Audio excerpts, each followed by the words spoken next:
ومن سيئات أعمالنا من يهده الله فلا مضل له ومن يضلله فلا هادي له وأشهد أن لا إله إلا الله وحده لا شريك له وأشهد أن محمدا عبده ورسوله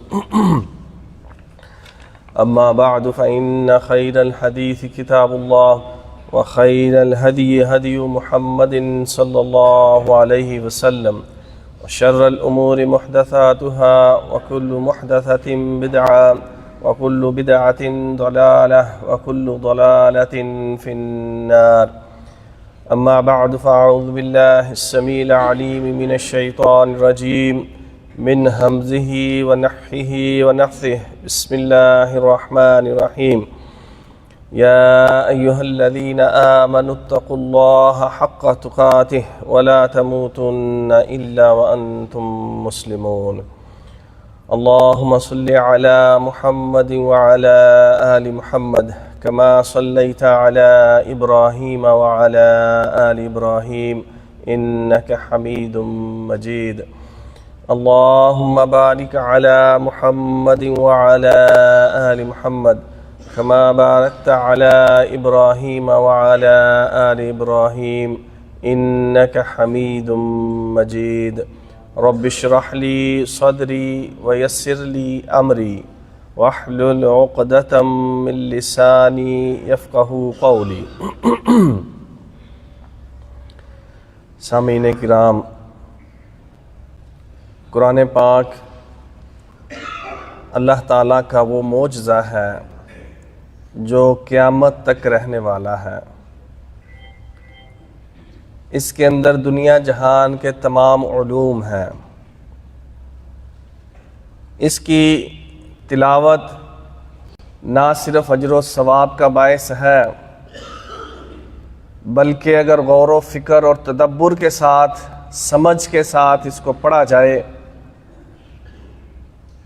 تو پھر پڑھنے والے کو ایسا روحانی سکون ملتا ہے، اس کے غموں کا مداوا بنتا ہے، اس کو ایسی امیدیں یہ دیتا ہے کہ جو نہ کبھی ٹوٹتی ہیں. تو یہ قرآن پاک جب ہم پڑھتے ہیں تو اللہ تعالیٰ کی ایک خاص صفت ہمیں بارہا قرآن پاک میں نظر آتی ہے، ملتی ہے. اللہ کا الحاکمین ارشاد فرماتے ہیں اللہ لطیف بعبادہ، کہ اللہ تعالیٰ اپنے بندوں پر لطف و کرم کرنے والا ہے. اللہ تعالیٰ اپنے بندوں پر انتہائی مہربان ہے. اللہ تعالیٰ اپنے بندوں پر شفیق اور مہربانی کرنے والا ہے.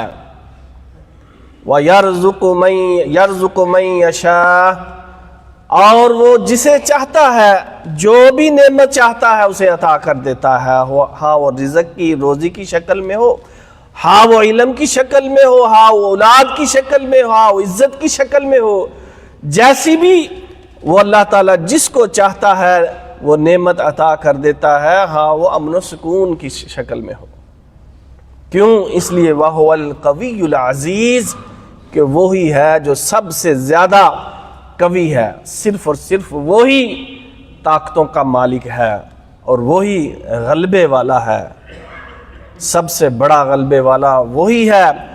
کہ یہ اللہ احکم الحاکمین کی یہ صفت اللطیف، یہ ایسی صفت ہے کہ اللہ اپنے بندوں پر ان سے ہر طرح کی بے پرواہی، بے نیازی، اور اللہ تعالیٰ غنی ہونے کے باوجود ان کو اپنے الفت و محبت کا اظہار فرما رہا ہے کہ تمہارا رب تم سے بے پرواہ نہیں ہے، تم سے لا تعلق نہیں ہے، تم سے بے خبر نہیں ہے.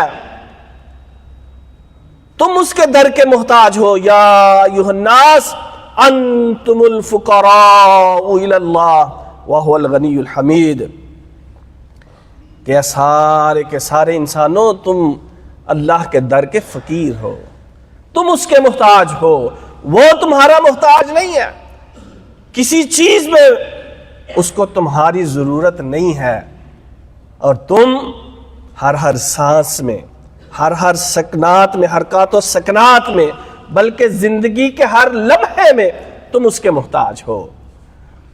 تمہیں ضرورت ہے اس کی، ہر لحظہ ہر لمحے تمہیں اس کی ضرورت ہے، اس کی معیت کی ضرورت ہے، اس کے ساتھ کی ضرورت ہے، کیونکہ وہ لطیف ایسا ہے کہ وہ چیزوں کے، وہ باتوں کے بھیدوں کو جانتا ہے، ان کی حقیقتوں کو جانتا ہے، ان کے اندر چھپے ہوئے رازوں کو جانتا ہے۔ یعلم خائنۃ الاعین وما تخفی الصدور، وہ تو نظر و نگاہوں کی خیانتوں کو جانتا ہے۔ وَأَسِرُّوا قَوْلَكُمْ أَوِ اجْهَرُوا بِهِ إِنَّهُ عَلِيمٌ بِذَاتِ الصُّدُورِ أَلَا يَعْلَمُ مَنْ خَلَقَ وَهُوَ اللَّطِيفُ الْخَبِيرُ۔ تم کوئی بھی بات کرو، سرگوشی کرو، کانا پھوسی کرو، چپکے سے کوئی بات کرو، خاموشی سے کرو، دل میں کرو یا اونچی آواز میں کرو، وہ سب سن رہا ہے، وہ جانتا ہے، وہ سن رہا ہے۔ کیوں وہ سن رہا ہے؟ کہ وہ دلوں کے اندر چھپی ہوئی باتوں تک کو جانتا ہے، تمہاری نیتوں سے وہ واقف ہے۔ کیوں نہیں ہوگا بلا؟ الا یعلم من خلق، کہ اس نے ہی تو پیدا کیا ہے، وہی تو خالق ہے، اور وہ ایسا خالق ہے، اس نے مخلوق کو پیدا کر کے چھوڑ نہیں دیا کہ جاؤ، جیسے کوئی موجد کوئی چیز بناتا ہے، اس نے مارکیٹ میں لایا، اب لوگ جانے اور ان کا کام جانے، اس نے ایک مینول دے دیا، اس کے مطابق چلاؤ گے تو یہ چلتی رہے گی، نہیں چلاؤ گے نہیں۔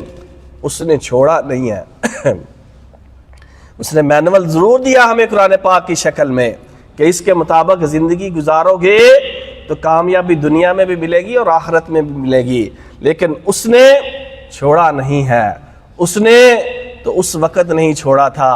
اگر کوئی قرآن پاک پڑھتا ہے، سورہ یوسف پڑھتا ہے، تو اس کو پتہ چلتا ہے کہ ایک نوجوان کم سن لڑکپن میں اس کو کنویں میں پھینک دیا جاتا ہے، اور وہ لطیف خبیر اس کو وہاں سے اٹھاتا ہے۔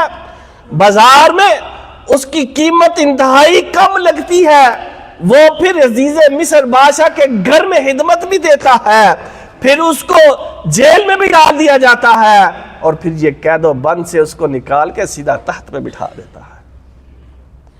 یہ لطیف خبیر ہے، وہ لطیف خبیر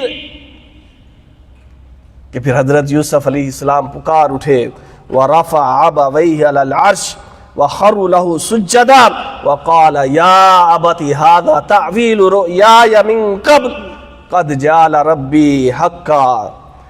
کیا میرے بابا جان، یہ میرے وہ اس خواب کی تعبیر ہے جس کو اللہ نے حقیقت کر دکھایا کہ آج تم لوگ صحرا سے، بستی سے، دیہات سے اٹھ کے میرے پاس آئے،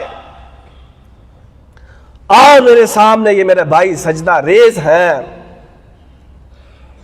اور آپ کو میں نے اپنے تحت پہ اپنے والدین کو بٹھایا ہوا ہے، اور اس رب نے مجھے اس وقت بھی عزت بخشی، اپنا احسان کیا جب اس نے مجھے جیل سے نکال کے اس نے مجھے عزیز مصر بنا دیا، اور اس نے، شیطان نے میرے بھائیوں کے درمیان جھگڑا پیدا کر دیا، اختلافات پیدا کر دیے۔ ان ربی لطیف لما یشاء انہ هو العلیم الحکیم، جبکہ میرا رب تو بڑا ہی لطیف ہے، وہ بڑی ہی بے محسوس، غیر محسوس طریقے سے اپنی تدبیر اور مشیت کو جاری کرتا ہے۔ وہ اپنے فیصلوں کو، اپنی قضاء و قدر کو بندے کو خبر تک نہیں ہونے دیتا، وہ اس طرح اپنی قضاء کو، اپنی قدر کو، اپنی تقدیر کو جاری و ساری کر دیتا ہے۔ کہ کیا پتا تھا کہ یہ جو ماں اپنے دودھ پیتے شیر خار لختے جگر کو دریا کی بے رحم لہروں کے اندر ڈال رہی ہے، جس سے بچا رہی ہے، جس ظالم کا ڈر ہے، جو جان کا دشمن بنا ہے، وہی اس کی جان کی حفاظت کرنے والا فرعون ہے۔ کس کو پتا تھا کہ اللہ فرماتا ہے وَأَصْبَحَ فُؤَادُ أُمِّ مُوسَىٰ فَارِغًا إِنْ كَادَتْ لَتُبْدِي بِهِ، کہ اس کی ماں عنقریب تھا کہ یہ راز لوگوں کے سامنے بتا دیتی، لَوْلَا رَبَطْنَا عَلَىٰ قَلْبِهَا لِتَكُونَ مِنَ الْمُؤْمِنِينَ، اگر ہم نے اس کی ڈھارس نہ بٹھائی ہوتی، اس کے دل کو مضبوط نہ کیا ہوتا کہ یہ میرا بیٹا ہے، کہ ہم نے اس سے یہ وعدہ کر رکھا تھا کہ یہ اس کے پاس جا کے حفاظت سے رہے گا جو اسی کی جان کا دشمن ہے، اور پھر ہم لوٹ کر اس کو تیرے پاس جلد لانے والے ہیں۔ اللہ نے اپنے وعدے کو پورا کرنے کے لیے اس کے دل کو، عورت نازک ہوتی ہے، اللہ نے اس کے دل کو مضبوط کر کے رکھا، اور جلد ہی اس کی بہن نے بتا دیا کہ یہ دودھ نہیں پیے گا سوائے اپنی ماں کے، کیونکہ اس کے رب نے اس کے پاس اس کو واپس پہنچانے کا وعدہ کر رکھا ہے۔ وہ رب ہے جو اس طرح تلاطم خیز موجوں میں، طوفانوں میں اپنے بندے کی مدد کرتا ہے، اپنے بندے کو وہ کبھی بھی اکیلا نہیں چھوڑتا، وہ تو اپنے بندے کو بتاتا ہے کہ اے میرے بندے، حضرت لقمان اپنے بیٹے کو نصیحت کرتے ہوئے کہہ رہے ہیں یا بنیّ انہا ان تک مثقال حبۃ من خردل فتکن فی صغرۃ او فی السماوات یأتی بها اللہ ان اللہ لطیف خبیر۔ میرے پیارے بیٹے، کبھی غم زدہ نہ ہونا، خوف زدہ نہ ہونا، پریشان نہ ہونا، کیونکہ اللہ تعالیٰ تو وہ ہے کہ جو پہاڑوں کے اندر، چٹانوں کے اندر، پتھروں کے اندر، آسمانوں کے اندر، زمین کے اندر، زمین کی تہہ کے اندر چھپی ہوئی ایک ایک بات کو نہ صرف جانتا ہے بلکہ وہ کل قیامت کے دن اس کو لے آئے گا۔ اگر کسی نے کہیں بھی عمل کیا ہوگا جو اس کے اور اس کے رب کے درمیان ہوگا، اندھیروں میں اس نے کیا ہوگا، اس نے اپنے رب کو پکارا ہوگا، سمندروں کے اندھیروں میں، مچھلی کے پیٹ کے اندھیروں میں، تو اللہ اس کو بھی وہاں سے نکال کے پھر زندگی عطا کرنے والا ہے۔ میرا رب تو وہ ہے کہ وہ لطیف خبیر ہے، لا تدرکہ الابصار وہو یدرک الابصار وہو اللطیف الخبیر، کہ وہ تو وہ ہے کہ تم اس کا ادراک نہیں کر سکتے، دنیا کی کوئی مخلوق اس کو نہیں دیکھ سکتی، وہ سب کی نظروں کو دیکھ رہا ہے۔ وہ رب ہے، ہر ایک کی نظر، اس کی نظروں کی خیانت کو بھی وہ جانتا ہے، کیونکہ وہ لطیف خبیر ہے، وہ ایسا رب ہے۔ اور وہ رب تو تمہیں اس وقت بھی یخلقکم فی بطون امہاتکم خلقا من بعد خلق فی ظلمات ثلاث ذالکم اللہ ربکم لہ الملک لا الہ الا فانا تصرفون۔ اس نے تو تمہاری حفاظت اس وقت بھی کی تھی جب تم 3 تہوں کے اندر اپنی ماں کے پیٹ کے اندر تھے۔ غور کریں، اگر کسی کی عمر 40 سال ہے تو وہ 41 سال پیچھے چلا جائے، اگر 60 ہے تو وہ 61 سال پیچھے جائے اور سوچے هل أتى على الإنسان حين من الدهر لم يكن شيئا مذكورا۔ تمہیں کوئی جانتا تھا دنیا میں اس وقت؟ کسی کو پتا تھا یہ 40-50 سال کا یہ انسان دنیا کے اندر کیا کارنامے کرنے والا ہے، کیا کرتوت کرنے والا ہے، اس کا نام کیا ہوگا؟ کسی کو کچھ پتا نہیں تھا۔ اس نے تو وہاں ماں کے پیٹ کے اندر تیری حفاظت کی، اس کی 3 تہوں کے 3 اندھیروں کے اندر اس نے تجھے بیماریوں سے محفوظ رکھا۔ تیری ماں بھی نہیں تیری حفاظت کر سکتی تھی جس طرح اللہ نے تیری حفاظت کی۔ تو وہ لطیف خبیر ہے، وہ اپنے بندوں کو ان سے محبت کرنے والا ہے، ان سے الفت کرنے والا، وہ کبھی ان کو تنہا نہیں چھوڑتا۔ اللہ تعالیٰ سے دعا ہے اللہ تعالیٰ ہمیں قرآن پاک کو سمجھنے، پڑھنے اور اس پر عمل کرنے کی توفیق عطا فرمائے، اور اس کے اندر جو اس نے ہمیں خوشخبریاں دی ہیں ان کو ہم یقینی مانیں اور پھر ان پر عمل کریں۔ اللہ تعالیٰ ہمیں اس کی توفیق عطا فرمائے۔ آمین وآخر دعوانا الحمدللہ۔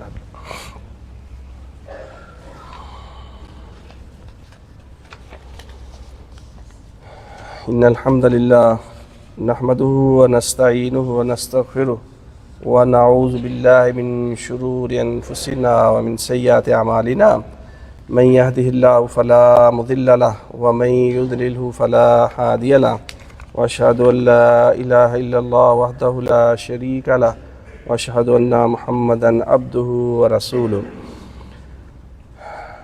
نبی مکرم صلی اللہ علیہ وسلم کی حدیث قدسی ہے کہ ان اللہ عز و جل قال انا عند ظن عبدی بی، کہ میں، اللہ تعالیٰ فرماتا ہے کہ میں بندے کے، اپنے بندے کے گمان کے مطابق اس کے ساتھ معاملہ کرتا ہوں۔ اور ایک روایت میں ہے ان ظن بی خیرن فلاح و ان ظن شرن فلاح، اگر وہ میرے متعلق اچھا گمان رکھتا ہے تو میں بھی پھر اچھا ہی معاملہ اس کے ساتھ کرتا ہوں، اور اگر وہ میرے متعلق اس کا گمان اچھا نہیں ہے، پتہ نہیں کل کیا ہوگا، پتہ نہیں کیا ہوگا، یہ جنگ کدھر جائے گی، کیا ہو جائے گا، کیسا معاملہ ہوگا، در بدر ہو جائیں گے، سب کچھ لٹ جائے گا، سب کچھ تباہ و برباد ہو جائے گا، تو جیسا پھر وہ گمان کرتا ہے ویسا ہی اللہ تعالیٰ نے فرمایا میں اس کو ویسے ہی حالات سے دوچار کرتا ہوں۔ اگر بندہ نہیں یہ جنگ ہے، صبر کا حکم ہے کہ نبی مکرم صلی اللہ علیہ وسلم نے فرمایا عظم الجزائی مع عظم البلائی،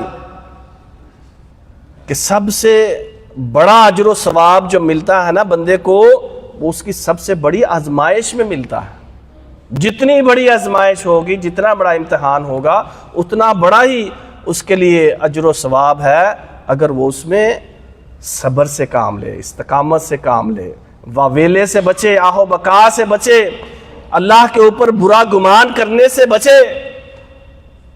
وہ یہ سمجھے سوچے وہ لطیف خبیر، وہ یہ جانتا ہے کہ اس کے اندر ہمارے لیے خیر کیا ہے، ہم نہیں جانتے۔ کبھی بندہ کسی راستے پہ جاتا ہے، آگے اس کے دو راہیں آ جاتے ہیں، وہ چاہتا ہے کہ شارٹ کٹ ملے، صاف ستھرا رستہ ملے، جو بالکل سیدھا پلین ہو، اس کو کوئی بھی نشیب و فراز نہ ملے، اور ایک رستہ وہ ہوتا ہے جس کے اندر نشیب و فراز ہوتے ہیں، کوئی کیچڑ ہوتا ہے، لمبا لانگ روٹ ہوتا ہے، اور یہ نہیں جانتا اس شارٹ کٹ کے اندر، اس خوبصورت اب نظر آنے والے راستے کے اندر کتنی اس کے لیے دشواریاں ہیں، کتنے خطرناک اس کے اندر جانور ہیں، اس کے بعد اس کے لیے کہاں کھائی آنے والی ہے، یہ نہیں جانتا۔ اور یہ جو لمبا رستہ اس کو تھوڑا سا مشکل دشوار نظر آ رہا ہے، اس کے بعد اس کے لیے کیا خیر ہے، اس کے بعد یہ اپنی منزل پر پہنچنے والا ہے۔ تو فرمایا جب اللہ تعالیٰ کسی قوم کے ساتھ محبت کرتا ہے تو پھر ان کو آزماتا ہے، ان کی آزمائش کرتا ہے کہ یہ اللہ پر کتنا ایمان، یقین، توکل اور کتنا صبر سے کام لیتے ہیں، اور کتنا آہ و بقا اور واویلا کرتے ہیں۔ یہ اللہ تعالیٰ ان کو، اور پھر جو اس قضاء و قدر کے اس فیصلے کو پر راضی رہتا ہے تو اللہ تعالیٰ بھی پھر اس پر راضی ہو جاتا ہے۔ اور جو اس قضاء، یا اللہ یہ ہمارے لیے ہی مشکل تھی، ہمیں ہی آزمائش میں ڈالنا، ہمیں ہی مصیبت میں، یہ کیا ہم پر مصیبت، او بھاگو، نکلو، جاؤ، چھوڑو، صبر۔ جو ایسا کرے گا پھر اللہ تعالیٰ فرماتا ہے میں بھی اس کے ساتھ ناراضگی کا ہی اظہار کرتا ہوں، اس کو پھر وہی عطا کرتا ہوں جو وہ چاہتا ہے، جو اس کے گمان ہے۔ تو اس لیے اللہ تعالیٰ نے فرمایا آسان تکرہوا شیئا وہو خیر لکم وآسان تحبوا شیئا وہو شر لکم واللہ یعلم وانتم لا تعلمون۔ تم کسی چیز کو پسند کرتے ہو لیکن ہو سکتا ہے وہ تمہارے لیے نقصان دہ ہو، اور کوئی چیز تمہیں ناگوار گزرتی ہو، تمہیں اچھی نہ لگتی ہو، لیکن عین ممکن ہے وہی چیز تمہارے لیے بہتر ہو۔ کیوں؟ واللہ یعلم وانتم لا تعلمون، کہ اللہ جانتا اس کی حقیقت کو تم نہیں جانتے۔ اس لیے صبر و استقامت سے اور اللہ پر اچھا گمان رکھتے ہوئے ہمیں ان حالات سے گزرنا چاہیے، اور اللہ تعالیٰ کی معیت کے لیے اللہ تعالیٰ سے ہم دعائیں کرتے رہیں کہ یا رب العالمین ان جنگی حالات کو، ان مشکل حالات کو جلد از جلد دور فرما، یا رب العالمین یہ جنگ کے جو بادل ہیں ان کو جلد از جلد یہاں سے یہ کالی گھٹائیں اٹھ جائے اور امن و سکون کا دوبارہ سے یا اللہ یہاں دور دورہ ہو اور ہم سب تیری حفاظت میں آ جائیں یا رب العالمین. سب کی جان و مال عزت آبرو کی حفاظت فرما یا رب العالمین. ان حالات میں جہاں جہاں یہ مسلمان پریشان ہیں یا اللہ سب مسلمانوں کو سکون عطا فرما, اطمینان عطا فرما یا رب العالمین. امن عطا فرما, چین عطا فرما, قرار عطا فرما یا رب العالمین. یہ ہر طرح کی جو بیقراری ہے, بے سکونی ہے, یہ جنگ کے جو سائے ہیں یا اللہ, یہ جو میزائل ہیں, یہ جو بھی یا اللہ تو ان کی حقیقت کو جانتا ہے. اس کے بعد جو خیر ہے وہ جلد ہمیں عطا فرما. آمین. وآخر دعوانا الحمدللہ رب العالمین.